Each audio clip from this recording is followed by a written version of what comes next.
A delightful Thursday morning mga ka-forever. Magandang panahon kaya huwag sayangin ang araw. Go out and enjoy the day ahead. At tumutok lang dito sa DOS TV para laging handa. Ano man ang inyong kakaharapin ngayong araw. Ako po si Jel Miranda, ang inyong ka-online at ka-forever. We welcome you to DOS TV, your most comprehensive real-time authority on the latest weather and science updates. Remember that folks, it's DOS TV, reporting live from Pag-asa Weather and Flood Forecasting Center. Ang DOS TV ay mapapanood ninyo Mondays to Fridays, alas 11 ng umaga. And for today's episode, bibigyang linaw natin ang balitang kumakalat na mayroon daw bagong zodiac sign. Masaya at interesting na diskusyon yan mamaya sa ating live talk, kaya hindi ko na patatagalin pa. Alamin na natin ang lagay ng panahon para sa araw na ito. Heto ng ating Pag-asa correspondent, Mr. Benison Estareja para sa ating ulat panahon.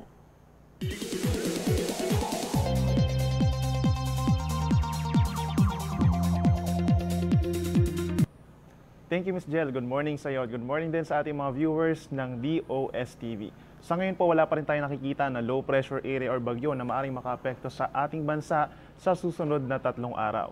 Dalawang weather system po ang binabantayan natin sa ngayon. Una ay ang tail end ng cold front na siyang patuloy na nagpapaulan sa mga kababayan po natin sa Visayas and Mindanao. At ang ikalawa naman ay ang amihan pa rin or northeast monsoon na siyang nakakaapekto naman sa malaking bahagi ng Luzon.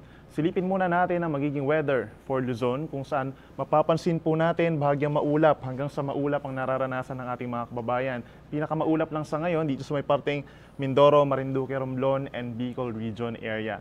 Habang dito naman sa Metro Manila, asahan po magiging maaraw at magandang ating panahon lalo na ngayong umaga. Pagsapit naman ng hapon, asahan ng bahagyang maulap hanggang sa kuminsan ay maulap na kalangitan at meron pa rin tsansa ng mga mahihinang pag-ulan or pag-ambon.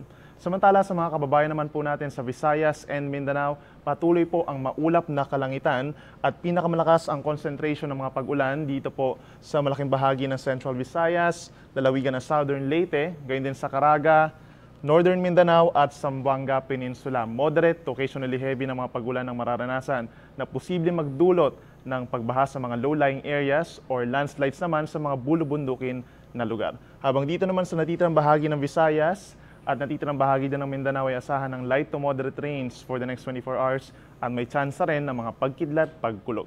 Silipin naman natin ang ating magiging weather and temperature silang key metros ng ating bansa. Sa Metro Manila, tulad po ngayong araw, asahan bukas at pagdating ng Sabado, ang bahagyang maulap at minsan ay maaraw na panahon at posible lamang ang pulupulong may hinang pag-ulan lalo na sa hapon hanggang gabi. Temperatura natin ngayong araw, 21 hanggang 31 degrees Celsius. Bukas naman, 22 hanggang 30 degrees Celsius at magpapatuloy ito hanggang sa Sabado. Sa mga kababayan naman po natin sa Baguio City, asahan din ngayong araw ang epekto ng amihan or northeast monsoon kaya magiging malamig pa rin bagamat maganda ang panahon in general. Temperatura, maglalaro lamang mula 12 hanggang 22 degrees Celsius. Maaari itong magpatuloy hanggang bukas at sa Sabado naman, 12 hanggang 23 degrees Celsius. Dumako naman po tayo sa ating mga kaigsuonan sa Metro Cebu. Kung saan mapapansin po natin, magiging maulap pa rin po at asahan din ang mga pag-ulan for the next 3 days. Ang temperatura natin ngayong araw, 24 hanggang 28 degrees Celsius lamang at maaaring magpatuloy hanggang sa Sabado.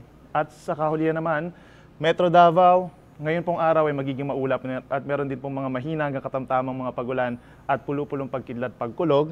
Nasa 24 hanggang 32 degrees Celsius ang temperatura. Bukas, maaari nating masalayan si Haring Araw, pero pagsapit ng Sabado, posible na maging maulap muli.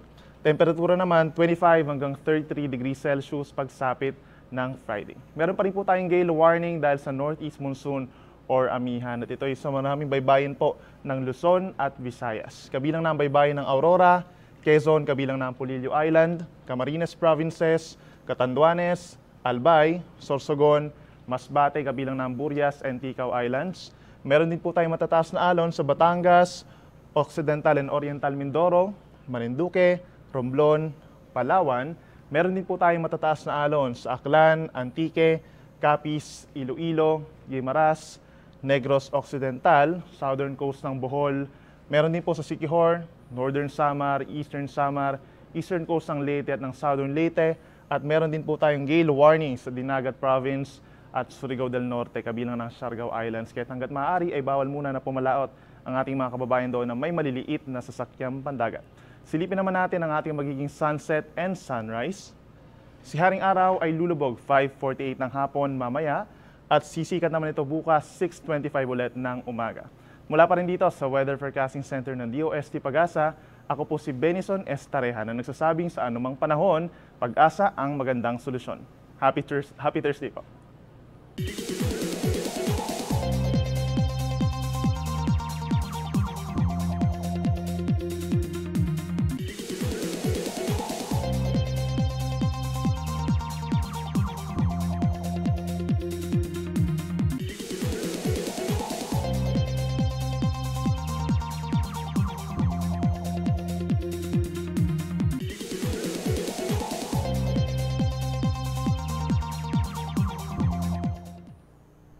And for exclusive content na dito nyo lang sa DOS TV makikita, here's Mr. Richard Orindain for our flood and water level advisory. Maraming salamat, Ms. Jel, at magandang umaga sa iyo at sa ating mga televiewers ng DOS TV. Hydrological updates po tayo sa mga minomonitor nating dams and river basins po dito po sa ating bansa. Umpisahan muna natin dito sa mga dams natin. Dito sa Angat, kaninang alas 6 ng umaga, current elevation niya is 214.26 meters. Bahagya po siyang bumaba ng 9 cm. Samantalang dito sa San Roque Dam, kaninang alas 6 ng umaga ay nakapagtala siya ng 278.87 meters.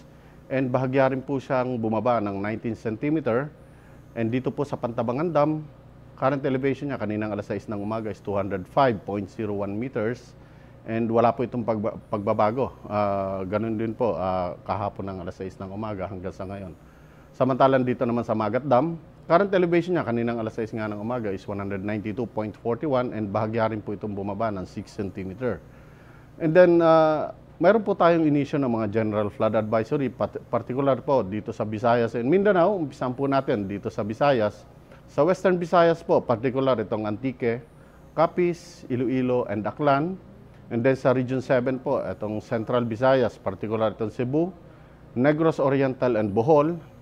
And sa Region 8 po, Eastern Visayas, particular itong Leyte, Eastern Samar, Northern Samar, Southern Leyte, and Samar. Samantalang dito naman po sa Mindanao, particular itong Region 9, which is Zamboanga Peninsula. Particular itong mga lugar ng Zamboanga Sibugay, Zamboanga del Norte, and Zamboanga del Sur. Northern Mindanao, particular itong Lanao del Norte, Misamis Occidental, Misamis Oriental, and Bukidnon. And then dito po sa Davao Region, particular itong Davao del Norte, Davao del Sur, Compostela Valley, and Davao Oriental. And then dito po sa Region 12, particular itong Sarangani, Northern Cotabato, South Cotabato, and Sultan Kudarat. And dito po sa Region 13, particular itong Agusan del Norte, Agusan del Sur, Surigao del Sur, Surigao del Norte, and Dinagat Islands. And then dito po sa ARMM, particular itong Lanao del Sur, Maguindanao, and Basilan. So pinapayuhan po natin ang ating mga kababayan na nakatara po malapit sa ilog at sa mga bulumbundukin na maging alerto po dahil nga po sa may mga pag-ulan, medyo malalakas po mga pag-ulan within that area na maging alerto po dito po sa landslide and flash flood. So yan muna latest dyan at mula pa rin dito sa Pag-asa Flood Forecasting Center. Richard Orendain nag-uulat. Many people often associate the word zodiac with astrology, pero hindi alam ng iba na malaki ang papel ng astronomy dito. Ngunit ano nga ba talaga ang zodiac at ano ang papel nito sa ating mundo? Alamin ang tungkol dito mula sa ating special guest ngayon from Pag-asa. Mga ka-forever, please welcome the Pag-asa Astronomical Publications Unit Chief, Mr. Jose Mendoza IV. Good morning, sir. Okay, good morning. Welcome back sa DOS TV. Okay, sir. Para dun sa kaalaman ng karamihan, astronomy and astrology, differentiate natin itong dalawang to. Kasi pag sinabi ng astronomy, meron siyang scientific explanation based from experiment, laboratory, using mga technology. Samantalang astrology, ito isang popular entertainment na binay-base nila doon sa position ng mga sun planets sa stars background sa ating tinatawag na zodiac constellation. Oo, kasamihan yung halimbawa, horoscope, di ba? Ang Yeah. daming zodiac sign, kung ano yung nagiging epekto nito sa mga tao. Tama yan. Okay. So ano-ano, sir, yung mga zodiac sign? Ang ginagamit ng mga astrologer sa ngayon, yung 12 zodiac sign. Yes. Oo. Tinawag siyang zodiac constellation kasi yun ay 12 circles of animal. Actually, hindi naman lahat animal. Meron tao, tsaka meron ting, kaya Libra. So dito, binabase nila yung kanilang yung mga fate, mga destiny ng mga mamamayan natin, yung mga hula-hula, base nga doon sa position ng mga planeta, tsaka yung ating sun, doon sa background ng mga constellation, na kung saan dumadaan yung ating araw, doon sa 12 zodiac constellation. Pero sa astronomy, ito talaga, ibig sabihin, nabuo ito, itong mga zodiac na to, doon sa mga position ng between. Actually, yung zodiac, yung mga constellation na yan, ang nagbumuo dyan ay yung mga early astronomers, mga shepherds noong unang panahon.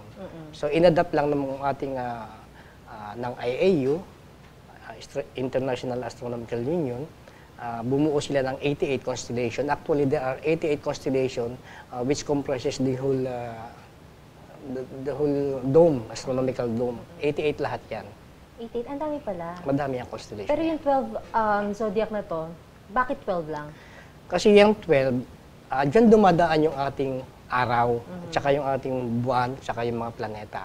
So yung zodiac constellation, kasi yung tinatawag natin ecliptic, Yes. o yung apparent path of the sun, dyan nakalagay lahat yung 12 zodiac constellation. So, pag sinabi natin, alam mo, birthday mo, June. ibig sabihin yung araw, nandun sa may constellation mo. Okay. Pero daytime yun, kaya hindi mo makikita yung constellation mo. So, basically, anong purpose nito mga to? Kung pag-uusapan sa astronomy, sa astronomy, magagamit siya para ma-determine mo kung nasaan yung mga celestial bodies. Pag sinabi niyang yung comet na sa may constellation na ganito, madali mo siyang hanapin. Pero sa human, wala naman siyang wala siyang epekto. Pero pag pinag-usapan sa astrology, dyan pumapasok yung mga hula-hula. Ng mga hula-hula na talaga. No? Pero tayo, hindi naman, syempre may mga iba kasi, let's say may mga ibang religious organization na hindi sila naniniwala pagdating sa mga zodiac sign or sa mga horoscope, hindi ba? Oo, tama yun.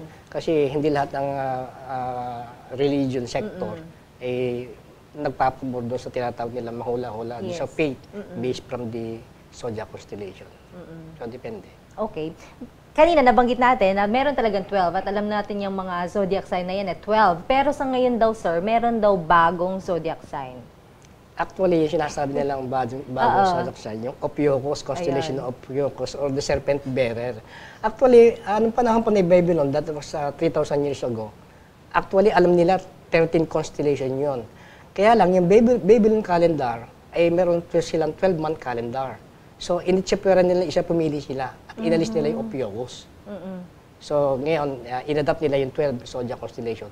Ngayon, sa astronomy, sa International Astronomical Union, yung NASA, at saka yung United Kingdom Astronomical Society, ginagamit nila yung 13 zodiac constellation. Actually, yung Ophiuchus, kahit sa atin, yung computation namin sa astronomical handbook, makikita mo yung dinadaanan ng araw, yung mga planeta nasa constellation ni Ophiuchus, 13 talaga siya. Pero yung issue na sa astrology, hindi nila ina-adapt yung 12, yung 13 kasi masisira yung kanilang hula-hula. Kasi siyempre calendar, di ba? Hanggang December lang. Saan napapasok ang Ophiuchus? Medyo mahihirapan sila doon. Sila. Pero kung titingnan mo, mas matagal pa nilalagay yung position ng araw sa constellation ni Ophiuchus kaysa doon sa yung constellation ni yung isa, yung sinusundan niya. So, yan. Bali yun ay si Scorpio. Si Scorpio, bali yung constellation ni Scorpio, tumatagal yung araw doon sa loob niya ng 8 days lang. Okay. Samantala, mas matagal doon sa Ophiuchus. So, tumatagal siya ng 18 days. Tama, 18 days. 18 days. Oo. Sa ngayon, ayan, alam natin, iba't ibang zodiac sign, ito Ophiuchus. Ngayon lang ba siya tumutunog o parang ngayon lang siya parang bibigyan pansin? Actually, nangyari niyan noong 97, I guess, 1995. Meron kasing isang media, yung BBC, siya Okay. palabas tungkol dyan na meron daw changes sa Zodiac constellation na pinalabas ng NASA. Sa kanyang 2011, yung 2016, parang naging exaggerated yung biniblame bali yung NASA. Pero actually talagang 13 yun. So pinalabas lang para magkaroon lang hindi ko alam kung may dahilan yung media. Kasi media kunyan eh. Parang pinagulo. Pinagulo yung astrologer. Pero meron ibang astrologer na ina-adapt nila yung 13 zodiac constellation. Yung iba naman, majority of them, 12 lang. Yan. Aside from Ophiuchus, meron pa? Actually, yung dinadaanan ng ating mga planeta, kasi yung ecliptic, yung dinadaanan ng araw, 8 degrees north and south or left or right of the ecliptic, doon dumadaan yung mga planeta natin. Okay. Pero doon sa dinadaan niya sa loob ng isang taon, meron pang ibang constellation na dinadaanan sila actually. Tinatawag natin para zodiacal constellation. There are about mga 24 constellation pa na doon. Pero yung pinaka-main, doon sa ecliptic, yung mismong path ng sun, 13 talaga, 13 constellation. Declared na yun, sir.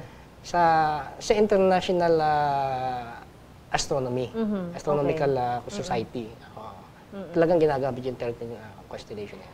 Sa tao, ibig sabihin sa atin, ano nagiging epekto nito? Anong pinaka-purpose nito? Let's say itong mga zodiac sign or... Pang-araw-araw. Yes. Sa atin, wala naman, normal lang. Oo. Kasi wala namang konsya. Kung maniniwala ka lang sa mga horoscope, yun, siguro. Oo nga, sir. Kaya yun ang nagiging batayan karamihan. Oo, sa Kaya horoscope. itong mga zodiac sign na ito, mas na-relate talaga sila sa astrology, di ba? Oo. Pero ang astronomy, napakakalaking factor pala nitong mga zodiac na ito pagdating sa astronomy. Kaya nga, pagkakaiba nga lang ng dalawa, pagdating din sa horoscope, although napapatunayan naman ng technology, ng mga astronomers, na talaga hindi naman tumatama yung kanilang mga Hula. prediction. Oo, kaya nga hula eh. Tama. So, walang kasiguruhan. Totoo naman yun. So, popular entertainment nga eh. Kung kakagatin mo hindi eh. That is business.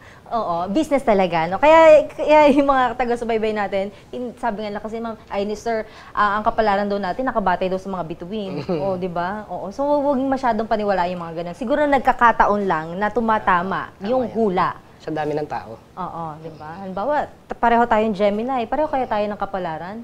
Tsaka, siyempre, may mga census yan eh. Yung mga born under the Gemini, kukunin mo lahat yung trait, yung mga character trait. Tapos, ito, ganito ka, ganito ka. Oo. Alam mo, pareho daw kayong Libra. Magkakapareho daw kayo ng ugali. So, walang ganon. Oo. Pinag-aaralan din nila yan eh. So, doon din sila kumukuha ng mga nilalagay nila sa daily horoscope. Alright, okay.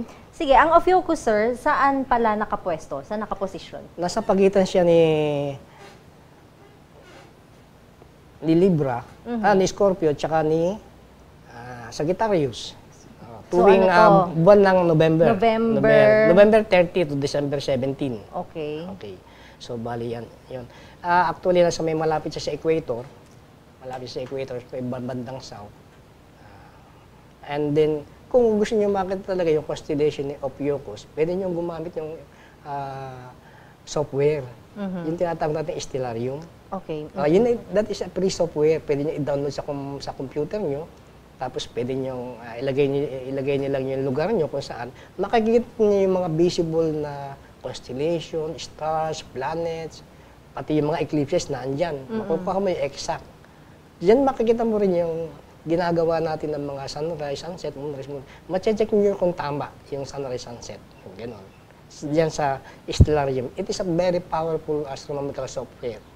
Nakikita natin yung pina-flash nating visual, ang shape niya parang serpenta, parang gano'n. Yung may tao na nakahawak sa isang malaking ahas, serpent bearer.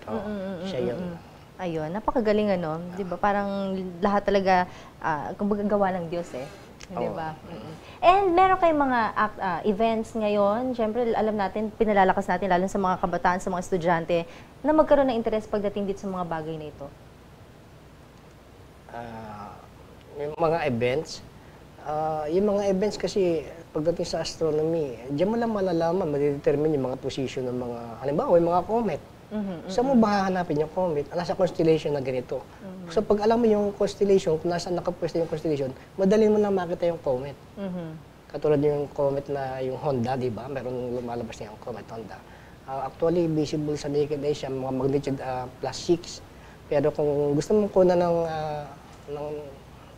using camera, pwede. Pwede. So, malalaman mo yung position niya based from the constellation. Totoo ba, sir, nasabi nila, kaya daw lumalabas na o nagiging matunog na itong Ophiuchus, dahil nagkaroon o naiba ang posisyon ng Earth? Actually, yung Earth natin, nagbabari yung kanyang position dahil meron tayong precession na tinatawag, ano? Yung precession niya, kaya nababago yung ating North Polar Star, yung Polaris. Pero it takes around 12,000 years, 12 to 36,000 years para ma-complete niya yung isang revolution. So, pagka mararamdaman lang natin yun, yung mga century. Kaya yung position ng mga constellation, mababago din siya. Although hindi naman napaka-drastic, hindi napakalaki. So, eventually, baka meron pang iba. Later on, ang badagdag, ganun ba yun? Pwede, in the long run. Pero bibilang ka ng 1,000 taon. Pwede rin may mawala. Pwede rin mawala. Pero babalik din siya kasi meron tayong cycle. Yung precession, depende sa precession.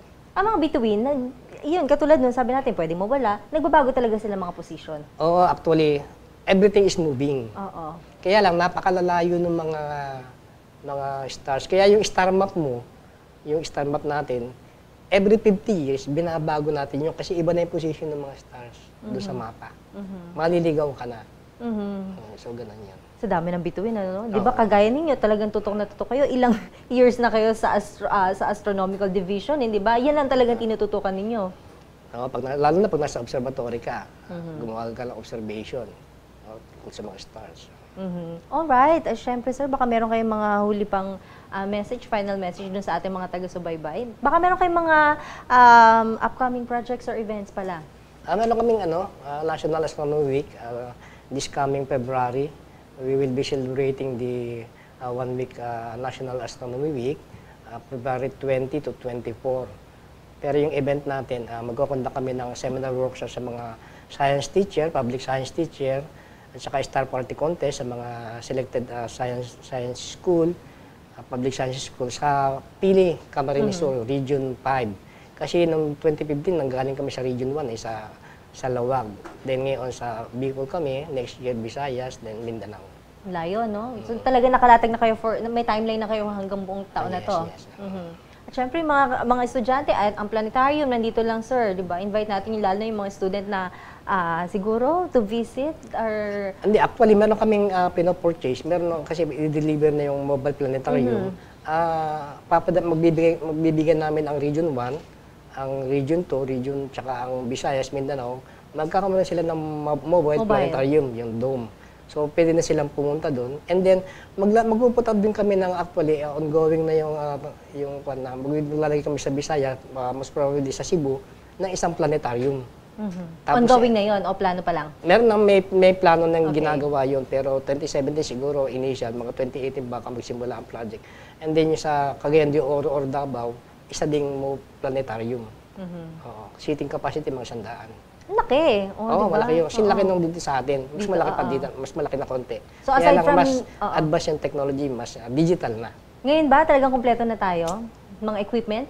Sa ngayon, meron kami parating na radio telescope. Okay. Tsaka yung solar telescope na kasi mag-create kami ng research tungkol sa astronomy. So, this year, parating na yung mga gamit na yun. Kinukuha na namin yung time frame kung paano gagawin namin tungkol sa paano gagamitin yung bagay na yan. Ang galing, di ba? Abangan natin yan. Siyempre, katulad niyan, maraming mga proyekto nakalatag na dun sa ating mga kababayan nasa malayong lugar. Hindi na kailangang pumunta dito sa Manila, hindi ba? Alright, maraming salamat, sir. Okay. Napaka-interesting ng ating naging talakayan for this day. Thank you and good luck po. Ayan, Thank mga you. ka-forever, nagpapasalamat tayo. Nakasama natin ngayon si Sir Mendoza. At syempre, dagdag kaalaman na naman ang naibahagi sa atin. Tiyak na may dagdag na aabangan ng ating mga ka-forever na mahilig sa astronomy. O hindi ba? Fun and informative ang science. Marami pa kami niyan in our future episodes. Kaya tuloy-tuloy lang sa panonood sa DOS TV.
Wala namang masama kung maniniwala ka at magbabasa ng kapalaran gamit ang mga bituin. Pero dapat lagi nating dadaan na ang pag-unlad ay nakadepende pa rin sa paggamit ng ating talento at kaalaman sa tama at makataong paraan. At andyan ang science para gabayan tayo dahil ang science para sa lahat. And that's it for today. Kami ang DOS TV, the channel that delivers science for the people.